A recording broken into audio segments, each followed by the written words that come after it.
Hey, what's up guys? It's T-Bone here and welcome back to another episode of playing Legendary Game of Heroes. So today, this is part 2 of my Bounty Dungeon run.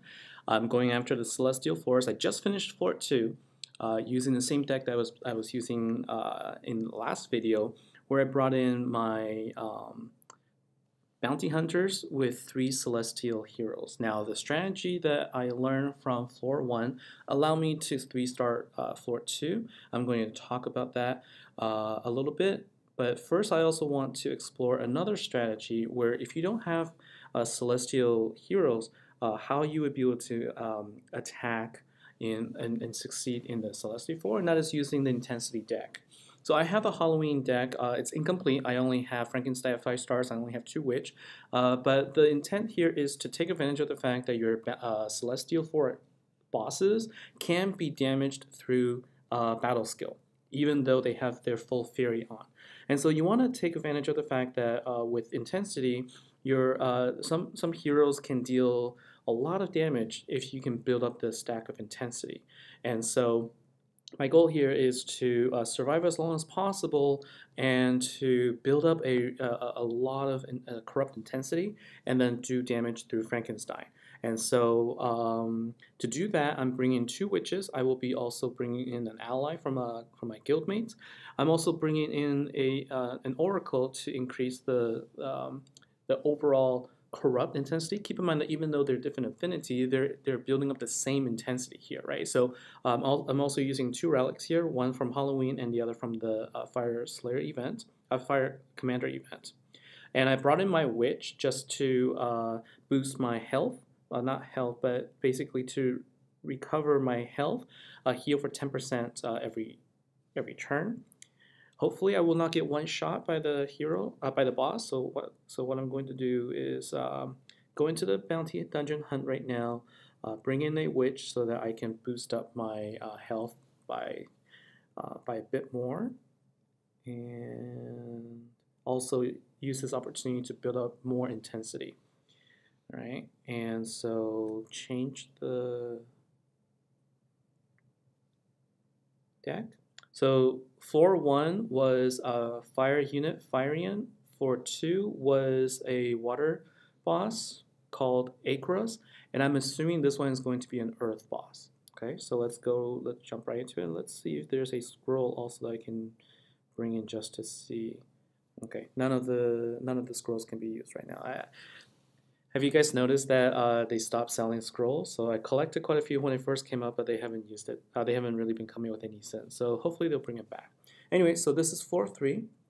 Let's jump right in. So the goal here is to do quick swaps and basically just match the gems as quickly as possible so that we can keep building up the intensity. That you want more turns. The more turns you can build up, the higher the intensity and the more damage Frankenstein can then deal.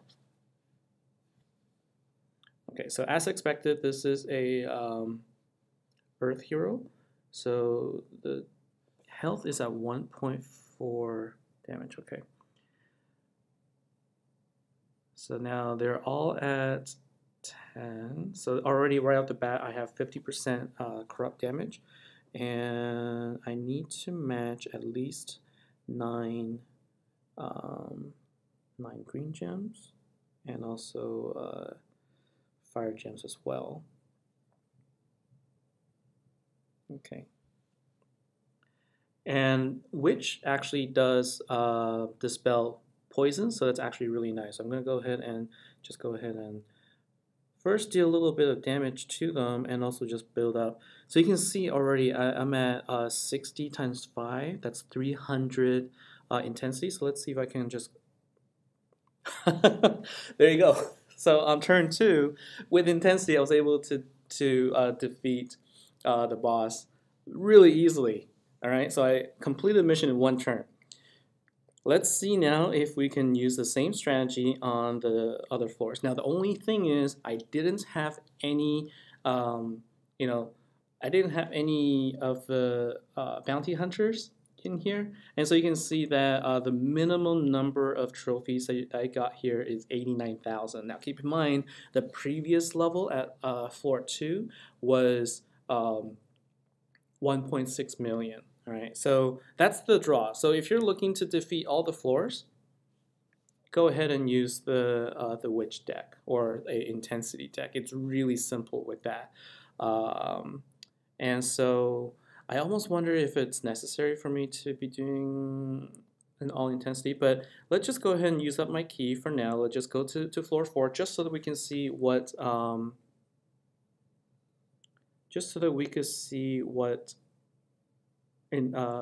what it is. I believe it's going to be it should be a dark unit. And let's just say thank you to Deathstroke, who helped me on the last fight. And right now I'm gonna borrow Earl's Witch. Okay, so same deal. This was a lot easier than I had anticipated. So let's just go in right now and see what boss is going to be. Okay, and then after this, I will go back to talk about the strategy that I employed with my Celestial deck.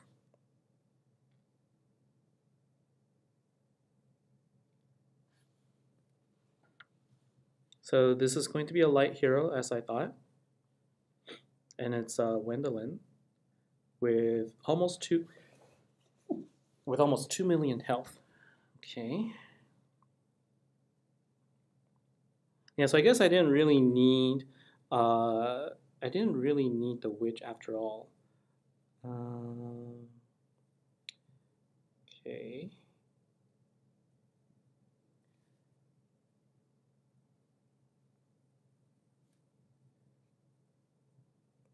Oh, I needed one more turn for. I will use one more turn because I have quite a few turns here. I'm gonna build up the intensity of my Oracle.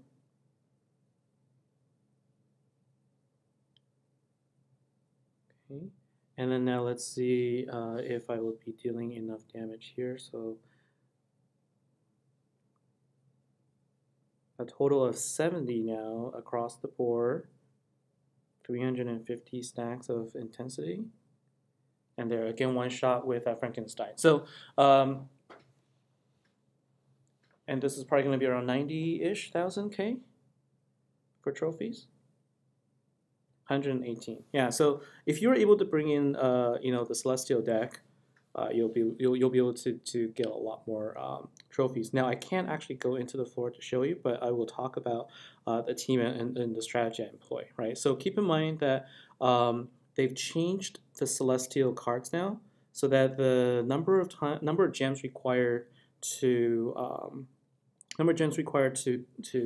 activate their skill has been increased to 9 gems, and they've reduced the cooldown to 0 turns. So in other words, if you're able to constantly spawn dark gems, you'll be able to continuously use the battle skill, and basically as soon as you hit the boss 5 times with the battle skill, you'll be able to deal damage at that point. And so with my deck, like to maximize trophies, I have all 5 bounty hunters, and I bring another one. And in this case, in the case with with water deck, I actually brought in a Almar, but then you can also use your relic. So this is where you should be using your relic to your advantage and basically spawn as many gems as possible, and then focus on for 4 turns basically just focus on doing nothing but matching your dark or your gems that match the battle skill for your affinity the affinity of your Celestial hero. Do the damage there, build up your power gem, and then attack. The health is really low. It's only about like 1 to 2 million 2 million at floor 2, so this should be easy, relatively easy if you have a good deck. Okay. Unfortunately, I can't show that, but you can sort of see what I did in my previous video that showcases this deck. So that's it for this video. I would have liked to show floor 5 as well, but I don't have enough keys right now. I will post it in my my notes just to say what the final boss is. And let's see where I'm at right now. So I'm at 4.3 million for my. Yeah, so I'm a little bit far away from getting the 500 gems. In order to do that, I will need to be bringing my Bounty Hunter deck. But for now, I'm going to be able to collect quite a few rewards, which is nice. So hopefully this is helpful for you. And good luck with the Bounty Dungeon. And take care. I'll see you next time.